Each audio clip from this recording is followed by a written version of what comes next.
Muy buenas tardes, estamos con Jorge Asís. Jorge Asís es escritor, periodista, ex diplomático. Ex todo. Ex todo, no, pero además un gran tuitero. Gran tuitero, sí.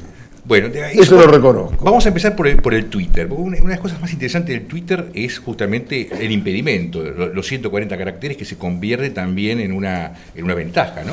A veces son excesivos. Pues sí que sobran 140. A veces sí, a veces sí. Mira, a mí el Twitter me sirve simplemente para comunicar.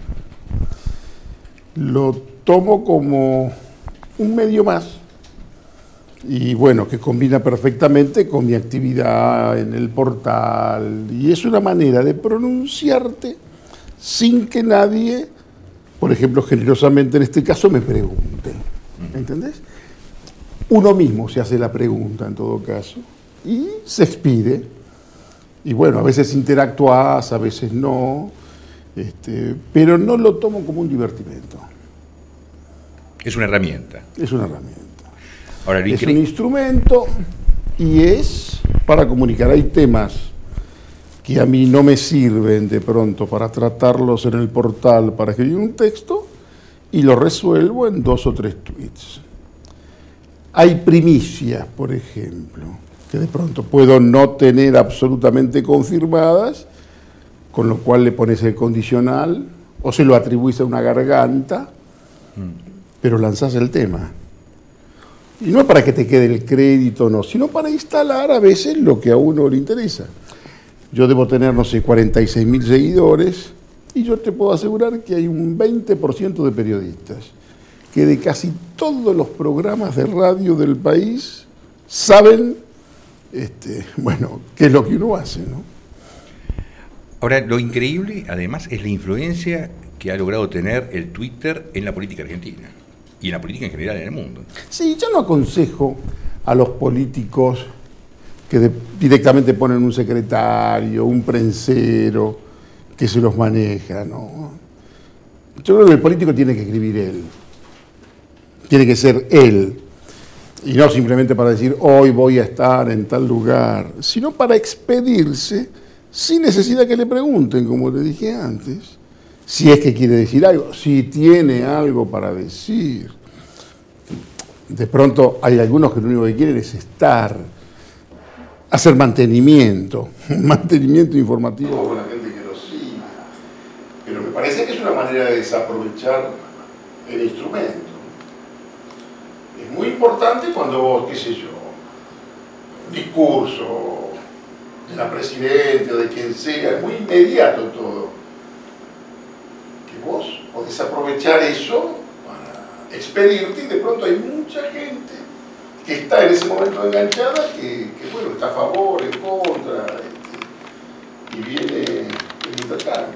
Lo interesante es que a mí me pasó, por lo menos en más de una oportunidad, lograr con el Twitter cambiar un futuro titular de un diario o una noticia importante del diario que es modificada por la acción de la gente de Twitter, que de repente dice, no, esto no fue así, fue asá, o no es cierto tal cosa, y hemos logrado modificar cosas que ya habían salido inclusive digitalmente antes de salir impresas, que después en el impreso son modificadas. Es decir, que hay una cosa que digamos que por un lado el periodismo siempre ha tenido cierta impunidad. Yo creo que el Twitter y estos medios como el Facebook y demás están logrando quitar un poco de impunidad. La comunicación, ya la comunicación es distinta. Ya acá, digamos, la apetencia de los gobiernos por mantener la comunicación controlada es casi utópica hoy. Porque hoy no podés arreglar y controlar absolutamente todo. ¿Qué sé yo? Como te dije, antes alguien para hacer una política de medios creía que había que arreglar con tal diario, tal otro, una radio. Ahora ya no es así. Porque de pronto se te juntan 4 o 5 tuiteros bien interconectados y te instalan lo que quieren, ¿no es cierto? La política de medios, ahora justamente que estás hablando, ¿vos pensás que la política de medios de Cristina hubiese sido igual si estaba Kirchner o si Kirchner sería el presidente? Yo tengo una tesis. Kirchner presidente no existía ni conflicto con el campo ni conflicto con Clarín. Kirchner directamente negociado. Kirchner, por hizo a Mañeto y a Moyano, los dos hombres que más le temían, le hizo un relevamiento informativo completo para ver por dónde entrarles. Por supuesto que después de ese relevamiento se dio cuenta que lo mejor era pactar con los dos, que es lo que hizo, con lo cual llegó hasta el final de su presidencia con los dos al lado, porque en realidad el de poder en este tema entendía. Es bastante sintomático que se agudicen todas las contradicciones cuando él no es presidente. Cuando él todavía vivía. Y todavía vivía, por supuesto. Esto es información, me cuenta que estaba Kirchner en Olivos, miraba televisión y el ministro Lustó anunciaba el tema de las retenciones móviles y la expresión de Kirchner fue: este pendejo nos va a meter en un quilombo bárbaro, así a los amigos. Casi mal, aparte tampoco le gustaba, porque era muy lindo, a él no le gustaba mucho la gente linda. Y después terminó prácticamente haciéndose cargo de todo eso y, por supuesto, generando todas las contradicciones que casi te diría llevaron a las dos principales caídas que tuvo la Presidenta, porque las caídas se registraron sobre todo con Cristina. Con Néstor hubo una que es la que marca el origen de la candidatura de Cristina, que fue la del 2006 en Misiones, cuando Kirchner manda a Rovira por este proyecto de reelección, que a caballo de ese proyecto estaba el proyecto de él de instalar, de Santa Crucificar, de hacer de la Argentina lo que hizo en Santa Cruz, que es esa gran enseñanza de Néstor, no ir por una reelección cuando no está garantizada la continuidad política. Que bueno, que Cristina va por la reelección, ya no estaba Néstor, ¿no es cierto? Y en realidad lo que se vive hoy, este intento para mí totalmente trunco, boleta, terminado de creer que puede existir una reforma constitucional que tienda a una reelección, eso es algo que se puede sostener más o menos para mantener un poco a tu tropa interesada con una cierta posibilidad después. Eso está totalmente terminado. Ahora, Kirchner, por lo que yo escuchaba y lo que me contaban, era un hombre que estaba muy encima de los números, por ejemplo, de las cosas. Y por supuesto, a favor o en contra de lo que él pueda haber hecho, el hombre tenía control de la situación, tenía un control real de la situación. La sensación que da Cristina no es la misma. A ver, Kirchner creía que sabía de economía. En realidad lo que tenía eran terminales. Cuánto hay, qué hay que hacer, ese tipo de cosas. 2 o 3 diálogos con Pessoa, que era prácticamente era su interlocutor, casi una especie de estética de usurero.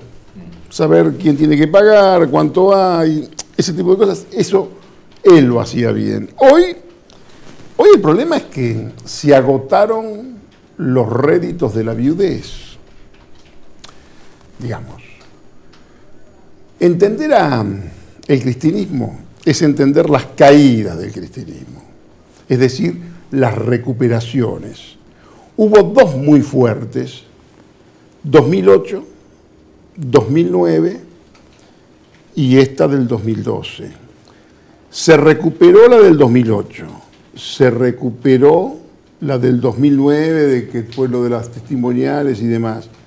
Hoy, sinceramente, si yo tengo que firmar, te firmo que me parece que es absolutamente imposible que pueda recuperarse a esto del 2012, que ya llegó a su máxima nivel de aprobación, con el 54%, que de ahí en adelante fue una caravana inagotable de errores, caídas, papelones. El básico principal, que fue también generador de muchos otros, su máxima equivocación, haber llevado un vicepresidente que no se puede ya mostrar, ¿no? Ella, en varias oportunidades que me tocó a mí de manera personal investigar cifras que ella daba, estadísticas, somos el gobierno que más escuelas hizo, somos quienes más casas hizo, todas cifras falsas. Ahora la pregunta es, ella, lo mismo cuando ella dice, si Argentina llegase a tener 25% de inflación estalla, la pregunta que yo me hago es, ¿ella tiene conciencia de eso? ¿Le pasan mal los datos?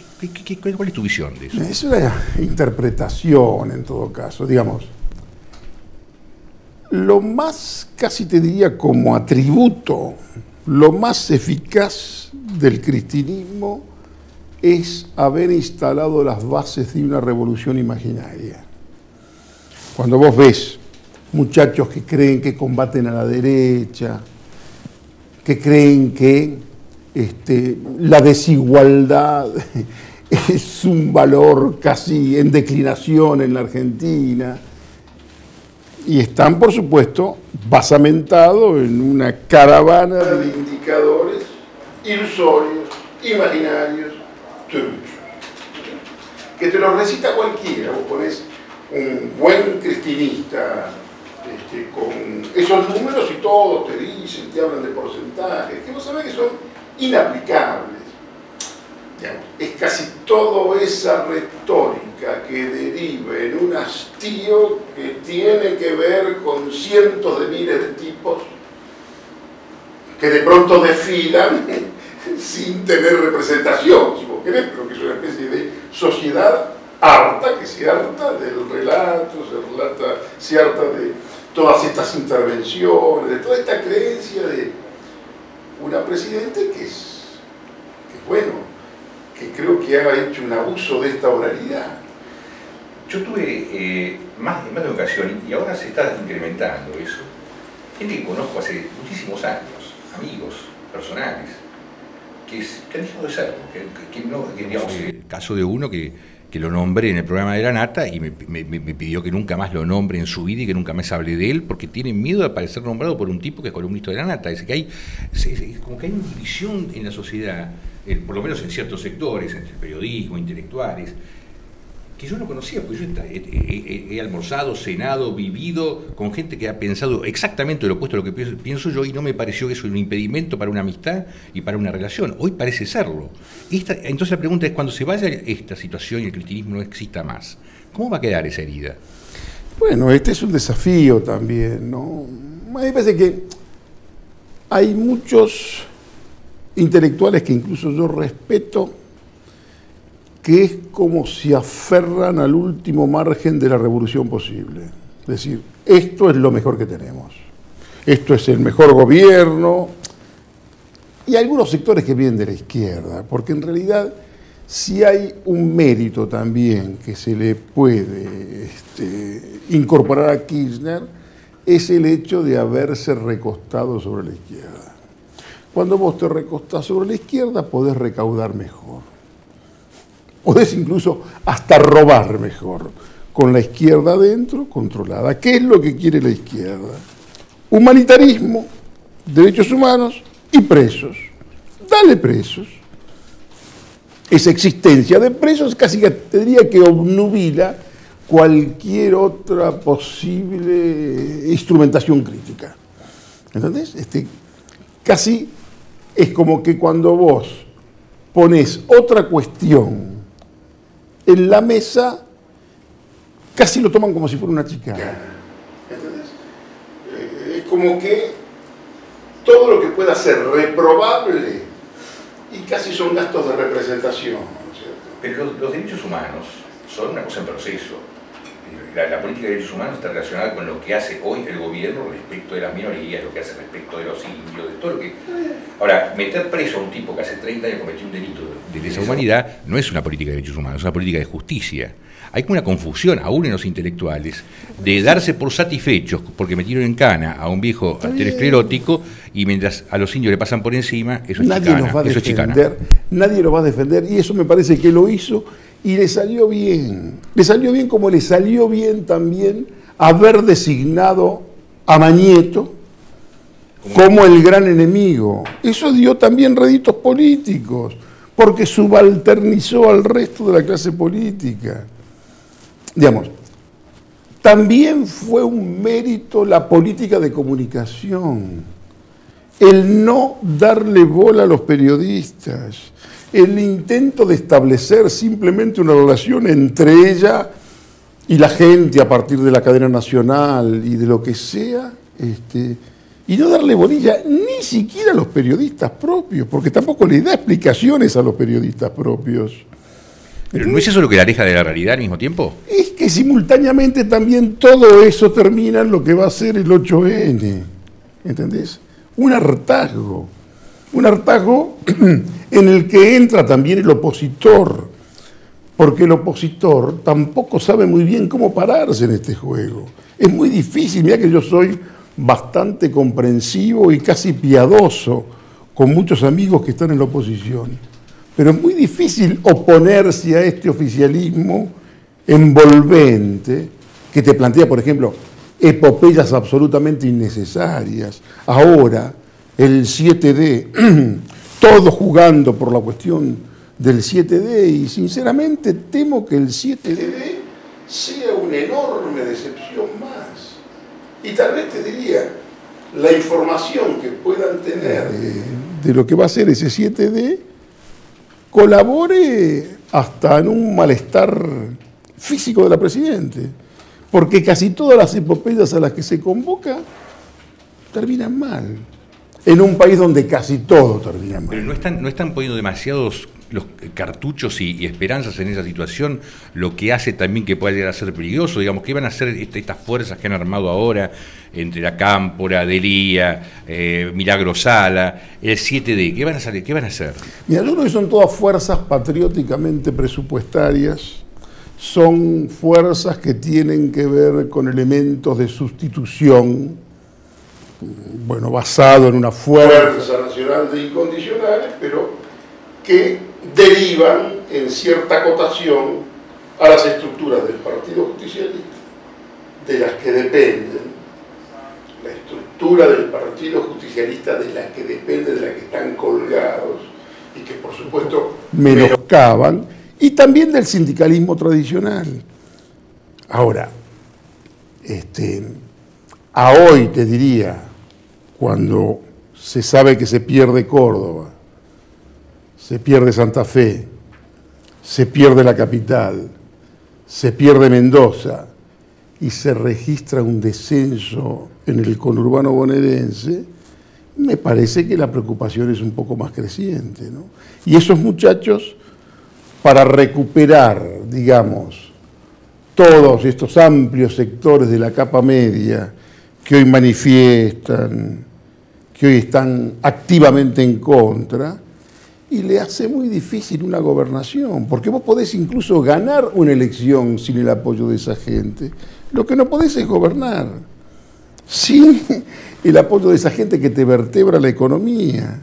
Y tampoco se puede gobernar un país como la Argentina sostenido fundamentalmente en el conurbano bonaerense. Yo doy el ejemplo gráfico de un tanque en el medio de la guerra, donde vos sospechás que el general pagó el triple precio de la nafta. En el medio de la guerra vos no podés hacer las preguntas.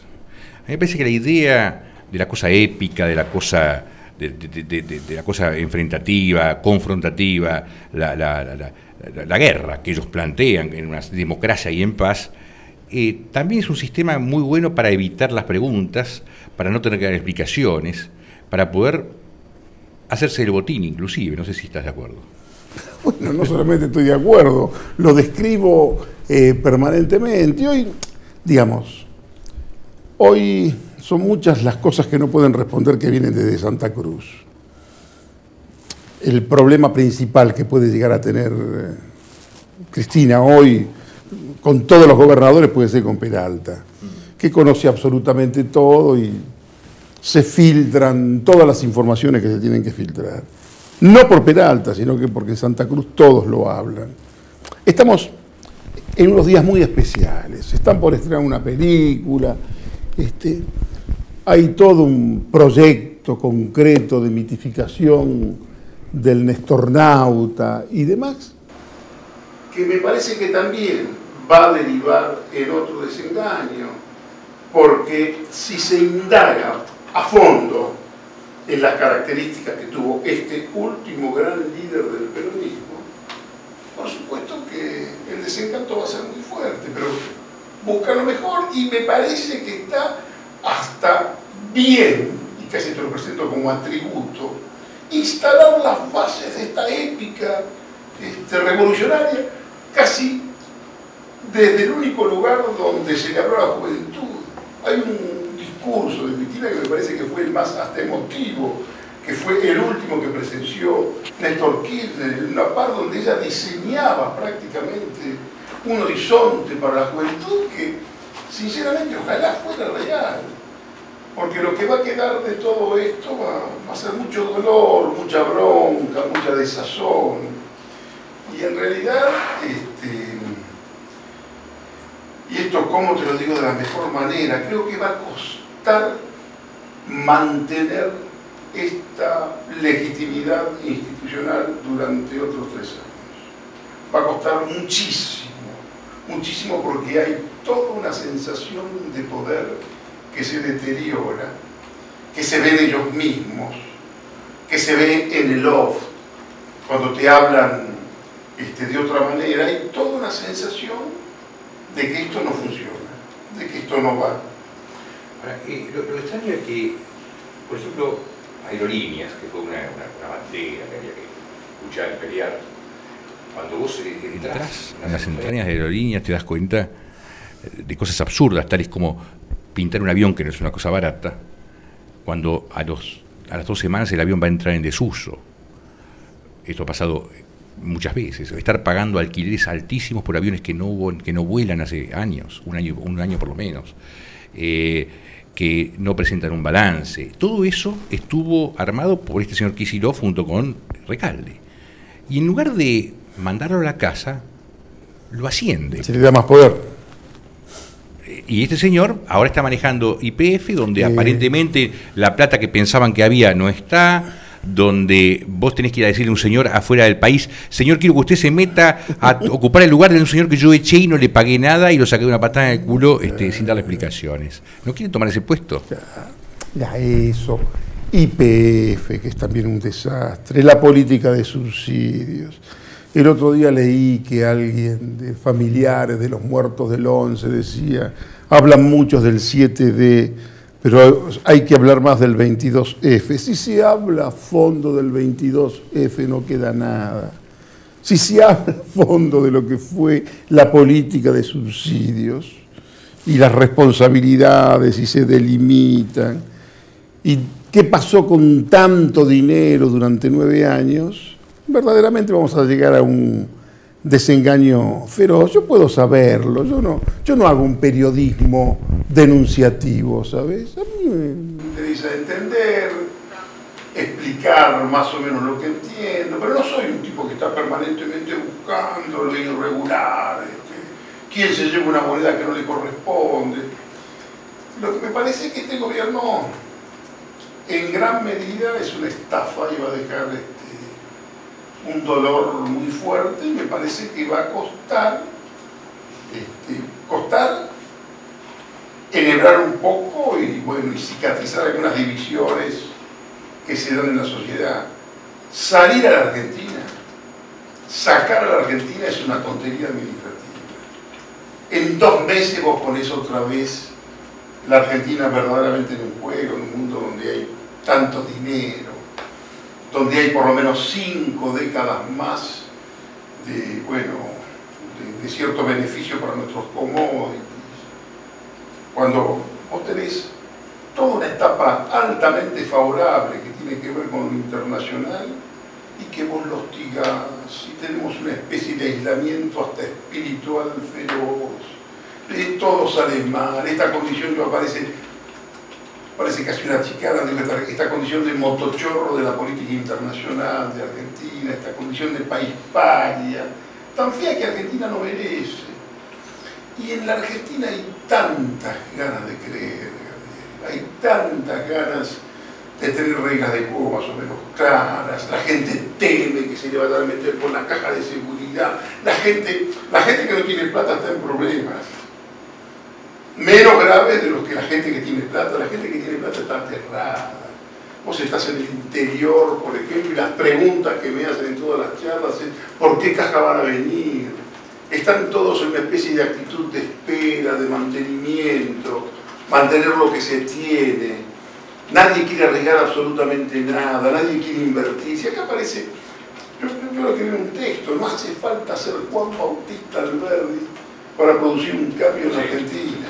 ¿Entendés? Simplemente tenés que tener algunas reglas del juego claras, estar más o menos esclarecido. Yo no tengo ningún reparo que quiero vivir en un país capitalista, por supuesto, con lo que tiene que ver con el mejor peronismo, con dignidad para el trabajador, con la capa media que te pague los impuestos, con un hombre que sepa que ser dinero no es pecaminoso, tener dinero encima y hacer negocios. Yo verdaderamente quiero crear un clima. Tengo un amigo que es a mí, me extraña, pero no importa. Es tipo de una familia múrrica, se hizo anticuario y compraba en remates esto y lo otro. Debe haber gastado arriba de 25 millones de dólares para aprender. En todo lo que se equivocó. Y me hace acordar un poco a este gobierno, ¿no? Es decir, muchísimo dinero que de alguna manera posibilita que se siga funcionando en el orden absoluto durante años, ¿no? Es decir, que realmente sin dinero este gobierno duraba un año o 2 años, pero como han tenido tanto dinero que venía de afuera, de diferencia de la balanza de pago, la soja, vos pensás que la soja, si la balanza de pagos es 12.000 millones a favor y la soja sola es 20 y pico, 22, 23. ¿Qué hacían sin dinero? ¿Duraban cuánto? Yo no sé cuánto es lo que podía durar y si podían haber hecho alguna administración sin ese dinero, sin ese excedente. Lo que te puedo asegurar es que han desperdiciado. Se está a tiempo todavía, pero Argentina desperdició 8 años. Increíble. Una situación económica que podía haberte puesto directamente en otro lugar. Pero ojo, yo soy casi, te diría, hasta moderadamente optimista, por más que conozca mucho los personajes. Y te repito, no hace falta ser Alberdi, tenés que tener credibilidad. Simplemente con lo que pueda aportar aquel que la tiene guardada y no sabe qué hacer con ella, porque teme de todo, no sabe qué. Pero te aseguro que podés poner en movimiento muchas cosas en la Argentina. Y en este momento en el mundo donde vas, vos viajás, vos sabés que hay países que están destruidos, pero está lleno de gente con mucho capital, con deseo de buscar algún lugar emergente donde ponerse, donde instalarse, donde la guita te la regalan. Y nosotros me parece que estamos presos de unas alucinaciones, de unas supersticiones, de una cantidad de cuestiones absolutamente inexplicables cuando todo tendría que ser tan fácil, ¿no? Bueno, nosotros ya estamos grandes, y tenemos nuestros hijos, yo tengo nietos. ¿Qué país ves hacia adelante? Mira, para ellos, ¿no? Para ellos, yo creo que van a vivir un país más sensato. No es que yo espere un hombre de gris en Argentina. Creo que el hombre de gris está dentro de todo. Vos tenés... Mira, yo veo ganas de creer, incluso en la gente que protesta, en esa gente que protesta, que vos te parece que está llena de rencor. Y demás. Yo veo tantas ganas en esa gente de creer verdaderamente en su país, que vos tenés que garantizar algunas cuestiones elementales.